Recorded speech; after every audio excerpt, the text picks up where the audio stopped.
before we step inside the most secure prison in America, hit that subscribe button, because in the world of crime and confinement, every story we tell peels back another layer of truth they don't want you to see. And if you're ready to stare into the heart of isolation, like this video, and share it with someone who thinks they understand what maximum security really means, because after this, you'll never look at a prison the same way again. They call it the Alcatraz of the Rockies, a place so secure, so silent, that even the most dangerous men on earth vanish into its walls and are never truly seen again. Deep in the mountains of Colorado lies ADX Florence, the most secure federal prison in the United States. Here, prisoners don't escape. They disappear. Each man confined within these walls has his own cell, a concrete box smaller than a parking space. 23 hours a day, alone, no human contact, no sunlight through bars, only a slot for food, and a slit in the wall to remind them the sky still exists. But this place wasn't built overnight. It was designed, engineered to hold the unholdable. Terrorists, cartel lords, serial killers, traitors, the men who broke every system that tried to contain them. Until now, the Unabomber, Ted Kaczynski Ramzi Yousef, convicted for the 1993 World Trade Center bombing. Joaquin El Chapo Guzman, Mexico's most feared drug lord. But behind the steel and censors lies something darker, a question few dare to ask. Is ADX Florence a prison or a psychological weapon? Because inside these walls, time doesn't pass. It erodes. Every tick, a reminder. Every silence, a punishment. And every day, another mind breaks in the quiet. Tonight, we step inside. We'll uncover how this fortress came to be, who it holds, and what it does to the men trapped within. This is Inside ADX Florence, the most secure prison in America. The birth of a fortress. It all began with a crisis. By the late 1980s and early 1990s, the U.S. federal prison system was collapsing under its own weight. Riots, assaults, and escapes tearing holes in what was once considered secure. Even the nation's maximum security institutions weren't secure enough. In 1983, 2 prison officers were brutally murdered at USP Marion, Illinois, the most secure prison in the system at the time. That moment, that blood-soaked day, changed everything. The government realized something terrifying. They didn't just need a prison to punish. They needed a fortress to control itself. That's when they turned their eyes toward the Rocky Mountains, a place remote, quiet, unreachable. Here, in the shadow of the peaks, they would build the unbreakable. Construction began in 1991, and what emerged over the next 3 years wasn't just another penitentiary. It was an experiment in total control. Walls poured with reinforced concrete, sensor-triggered corridors that could detect a whisper, and architecture so precise, it made escape mathematically impossible. They called it ADX Florence, short for Administrative Maximum Facility. But to those who designed it, it was simply the clean version of hell. Every detail was intentional. Cells angled so inmates could see nothing beyond their walls. Hallways built with blind corners to protect guards from sudden attacks. Air systems designed to carry no sound from one cell to another, so no prisoner would ever hear another man's voice again. Each door, a layered lock of steel and sensor. Each step inside, tracked by infrared. Each voice monitored, recorded, archived. And yet, this fortress wasn't just built from fear. It was built from vengeance. Because the men who would end up here, the terrorists, the mobsters, the killers, had embarrassed the system. They'd escaped, plotted, or killed inside other prisons. They'd proven that America's justice machine could bleed. ADX Florence would be the bandage that never came off.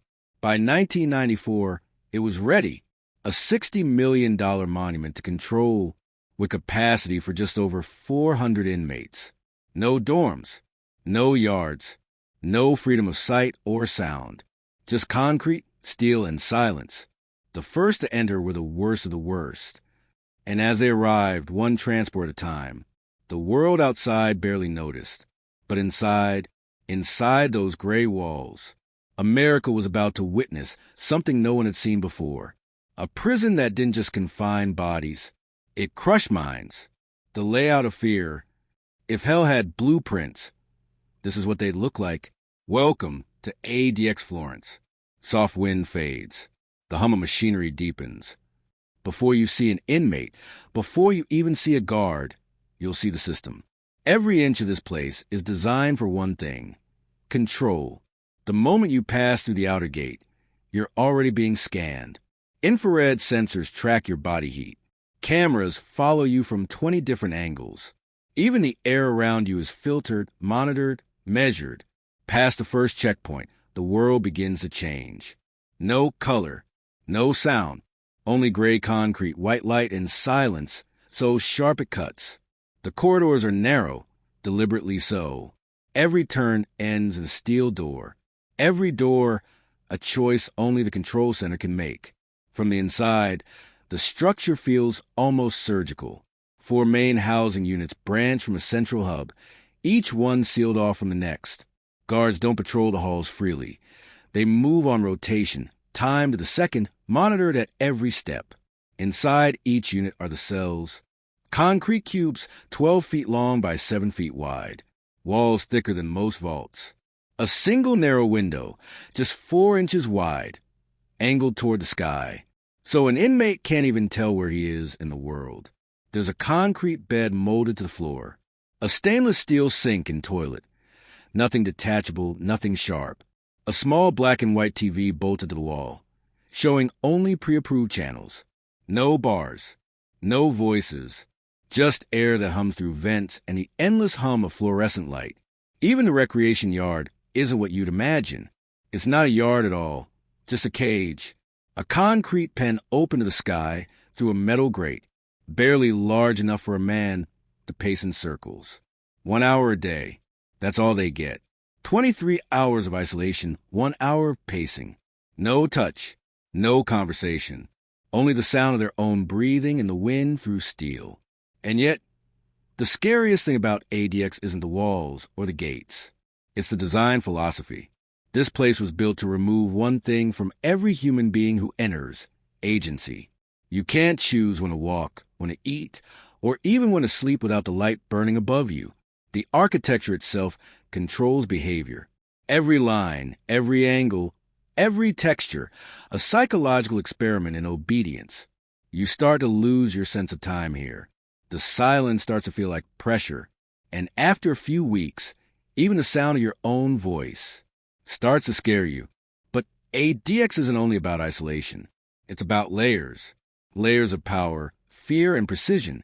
Because somewhere deep in this maze of concrete, behind blast-proof doors and mirrored observation glass, lie the most dangerous men in the world. And now we're going to meet them. The residents. Every fortress needs its ghosts. Inside ADX Florence they breathe. Not in stories, but in cells. Each one carrying a past that echoes louder than the man himself. These are the residents of America's most secure prison. The men too dangerous, too unpredictable, or too powerful to be anywhere else. Ted Kaczynski, the Unabomber. He lived alone for years in a cabin deep in the Montana woods. No running water, no electricity, just his thoughts and his rage. Between 1978 and 1995, Ted Kaczynski mailed and delivered 16 bombs across the United States, killing 3 people, injuring dozens, and haunting a generation with his war against technology. When they caught him, they called him the Unabomber. When they locked him here, they called him inmate 04475-046. In ADX, his cabin became a memory, replaced by a 7x12 concrete box. The irony? He finally lived in true isolation, but not on his own terms. They say he spent his days writing letters, arguing philosophy through paper. The same weapon that once made him a monster. Ramzi Yousef, the first World Trade Center bomber. Then there's Ramzi Yousef. In 1993, he tried to bring down the World Trade Center, a plan meant to topple the towers and kill thousands. He failed, but his message reached the world. Terror could come from within. Now, he spends 23 hours a day staring at a concrete wall. No phone, No sunlight. The man who wanted the world to hear him now speaks to no one. He once told a guard, "My only friend here is the ticking clock." But in ADX Florence, even the clocks don't tick loud enough to keep you company. Robert Hanssen, the spy among them. And then there's Robert Hanssen, FBI agent, spy, betrayer. For over 2 decades, Hanssen sold secrets to the Soviet Union, compromising agents, exposing operations, and crippling U.S. intelligence from the inside. When they caught him, they didn't send him to an office or a court-martial. They sent him here to live the rest of his life in silence. In ADX, his betrayal echoes only in memory. No computer, no paper, just concrete, regret, and the sound of his own breathing. Joaquin El Chapo Guzman, the king of escape. The walls of ADX have seen killers, but few have tested freedom like Joaquin Guzman Lora, better known as El Chapo, the drug lord who once tunneled his way out of Mexico's most fortified prison, a man whose empire stretched across continents, whose power rivaled governments. But when El Chapo finally stood before a U.S. court in 2019, the sentence was simple: life without parole inside ADX Florence. Now, the man who built tunnels can't even touch Earth. The man who commanded armies can't command a single moment of silence. He walks circles in a cage, watched by cameras he'll never see, guarded by men who never speak his name. The others, they are the forgotten ones: the shoe bomber, the Oklahoma City conspirator, the Boston Marathon attacker, each man alone in silence, each one living inside a different version of eternity. No riots, no fights, no sound, only the endless repetition of concrete, light, and air. And somewhere above them, guards walk the corridors, their footsteps muffled, their voices hushed, patrolling ghosts among the living dead. In ADX Florence, violence doesn't happen in blood. It happens in silence. Because here, punishment isn't physical anymore. It's existential. But the body can survive longer than the mind. And what breaks here first isn't the bones. It's the self, the human cost. In ADX Florence, you don't need violence to destroy a man. You just need time. 23 hours a day in silence.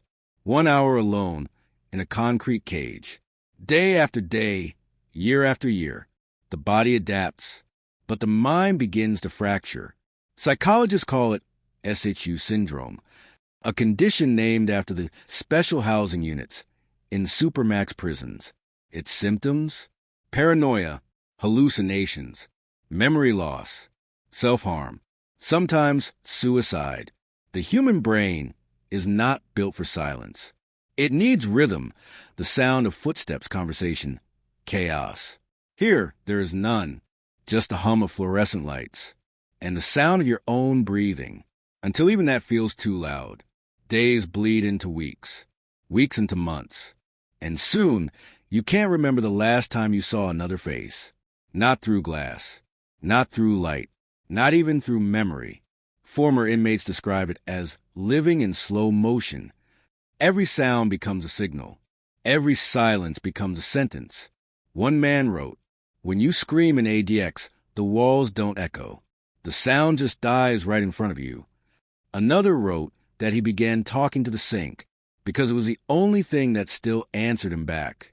When the water gurgled, some start pacing thousands of steps in a day, trying to remind themselves their legs still work. Others stare at the tiny window until they can't tell if it's day or night. And sometimes they just stop moving altogether. Even guards say the silence gets inside your head. They don't talk about it publicly, but privately, some confess that ADX feels like a living thing. One former officer recalled, "It's not the inmates that scare you. It's the quiet. The kind of quiet that makes you hear things, even when nothing's there." For the staff, it's a job of control. For the inmates, it's a slow erasure. The system doesn't just isolate their bodies. It isolates their identity. No sound, no touch, no change. And in that endless repetition, something inside them starts to disappear. The sense of who they are, of why they exist, of what time even means. In 2012, a group of inmates filed a lawsuit against the Bureau of Prisons, claiming that ADX Florence was driving them insane. Their words were haunting. "This place is not designed to rehabilitate. It's designed to break us." And they weren't wrong. Inside these walls, the human mind becomes a battlefield. No bars, no chains, just thought against thought. A war fought in silence. And the casualties are invisible, because when you take away sound, you take away connection. When you take away touch, you take away reality. And when you take away time, you take away hope. In ADX Florence, hope doesn't die quickly. It dies quietly, 1 second at a time. But there's another side to this story, the side behind the gates. The people who built it, guard it, and justify it.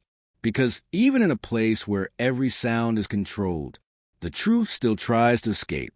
Behind the gates, every morning, before the sun touches the Rockies, a convoy of cars rolls through the high-security checkpoint at ADX Florence. Guards flash badges, doors buzz open, metal detectors hum, and behind those layers of steel, the people who keep this fortress alive begin their shift. Most of them are just like anyone else.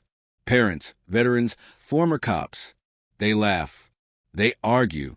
They go home at the end of the day.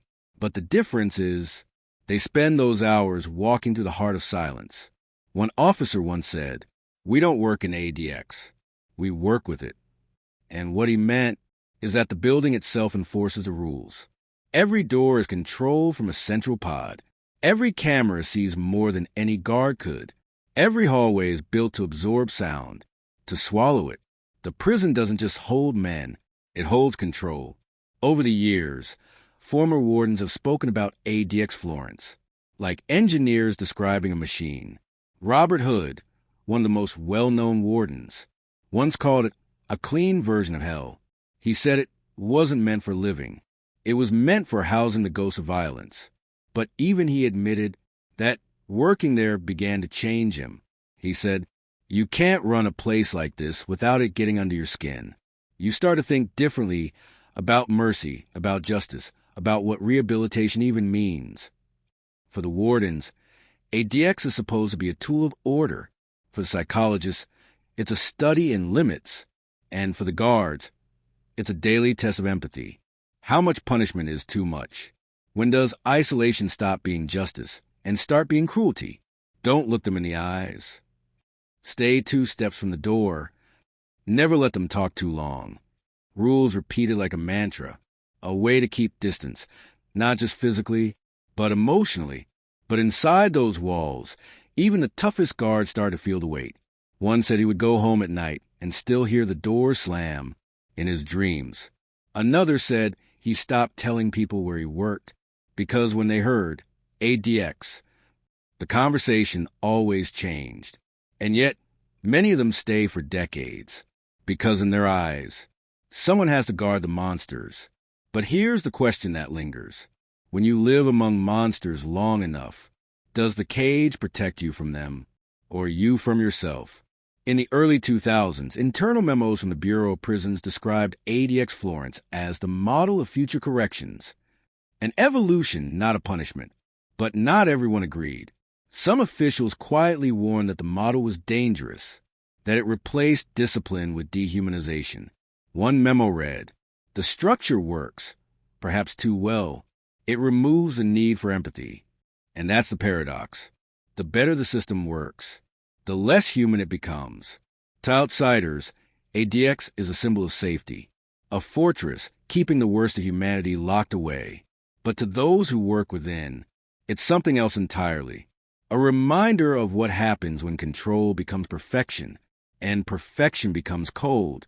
And still, every day, those gates open. And every night, they close again.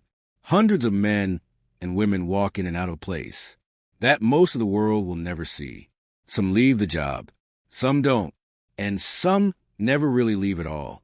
Inside the cells, some inmates have learned to speak, even when no one's listening. They've built a language of survival, a way to communicate through the silence, through the walls, through the system itself. What they've created shouldn't be possible, but somehow it is voices in the walls. They say no sound travels in ADX Florence, but that's not entirely true. Through these walls of steel and concrete, some men found a way to speak. At first, the guards thought it was random noise, metal expanding from the heat, pipes settling, or the air vents shifting. But the truth was far more human. It was communication. Knocks, scratches, rhythms sent through the structure itself. One inmate said, "The walls have ears, but they also have voices." Inside ADX, sound is forbidden. So the men created a system, a language of touch and timing. 3 taps meant yes. 2 meant no. A long pause followed by a short 1 meant listen. Through pipes, vents, and even the vibrations of their bunks, they built invisible connections. A hidden network that spanned entire cell blocks. It wasn't just for conversation. It was for survival, a way to share food tricks, to warn of searches, to keep their minds intact. Because in a place where silence is the weapon, communication becomes resistance. One former inmate later said, "That sound, those taps, kept me alive." Some even managed to send messages between cells using torn threads of clothing.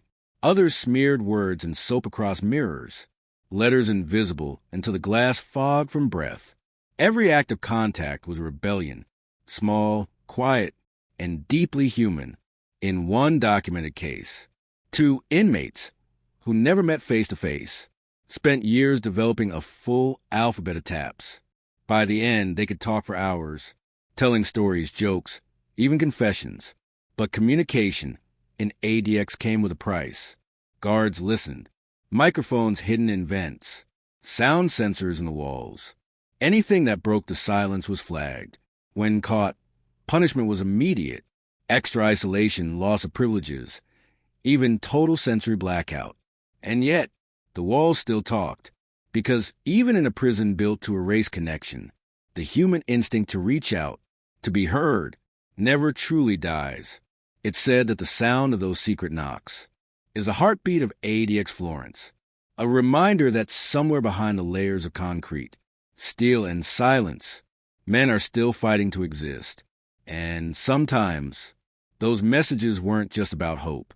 Some carried warnings, plans, codes meant to outsmart the very system built to contain them. From the outside, it sounds impossible, but investigators discovered that communication networks inside ADX had ties to other prisons, and, in rare cases, the outside world.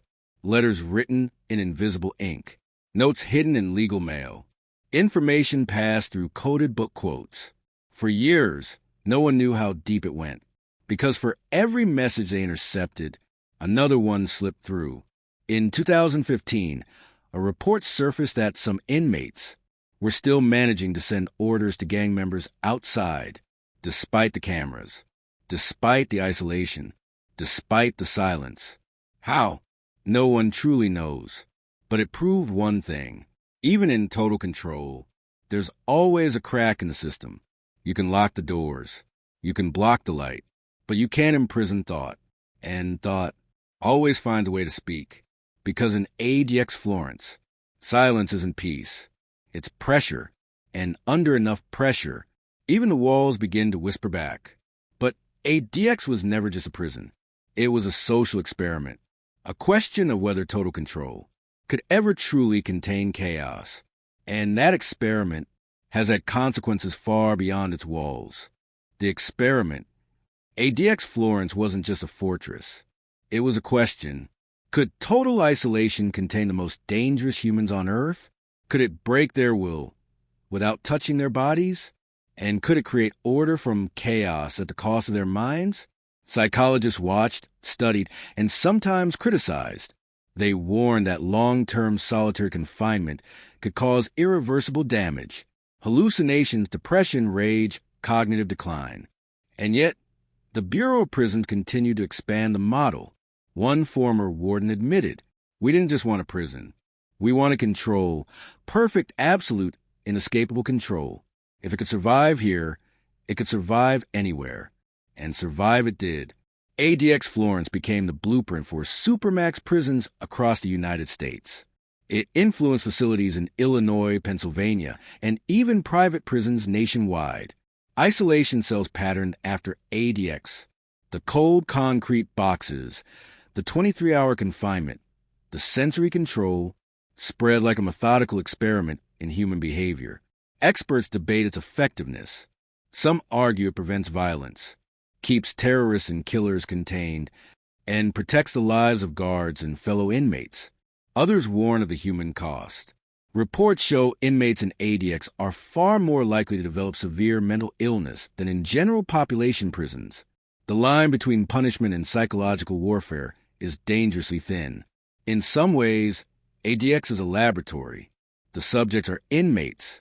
The variables are isolation, sensory deprivation, and rigid control. The outcome is a human mind under extreme stress. And outside the walls, the ripple effects spread. Lawmakers, prison reform advocates, and civil rights groups began to question the ethics. Can a democracy justify a prison that erases identity, that uses silence as a weapon? But ADX Florence doesn't answer questions. It demonstrates consequences. Some men emerge broken. Others adapt. A few, rare, seem almost untouched. It's a place where power is absolute, and the experiment continues, quietly, relentlessly.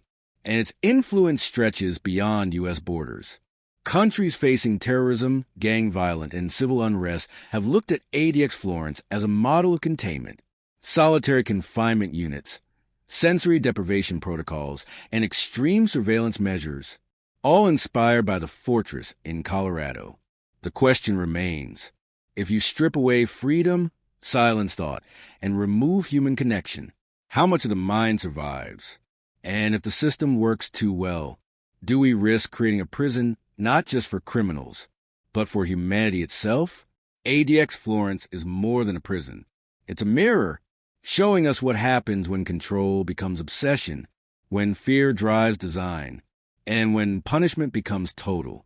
Legacy of silence. ADX Florence, the fortress in the Rockies, the cage for the most dangerous, the infamous, the broken. Within these walls, men are stripped of sight, sound, and human connection. Time stretches endlessly. Hope becomes a distant memory, and silence becomes a weapon. We've walked its corridors, seen its cells, met its residents, from the infamous Unabomber to the masterminds of terror. And yet, for all its power, for all its control, human ingenuity still finds a way. The walls whisper. Taps echo. Thought finds a voice, even in the void. ADX Florence is more than a prison. It is a mirror of control, obsession, and the human cost of punishment. It challenges us to ask, how far is too far?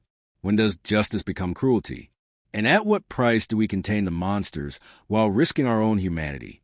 If there's one thing we take from ADX Florence, it's that the mind can be both prisoner and rebel, and the silence is never truly silent. Thank you for walking these halls with us. Remember, the story of ADX isn't just behind its gates. It's a story that echoes in every system built to control, and in every mind that faces its walls. Like, share, and subscribe for more stories from the world's darkest corners.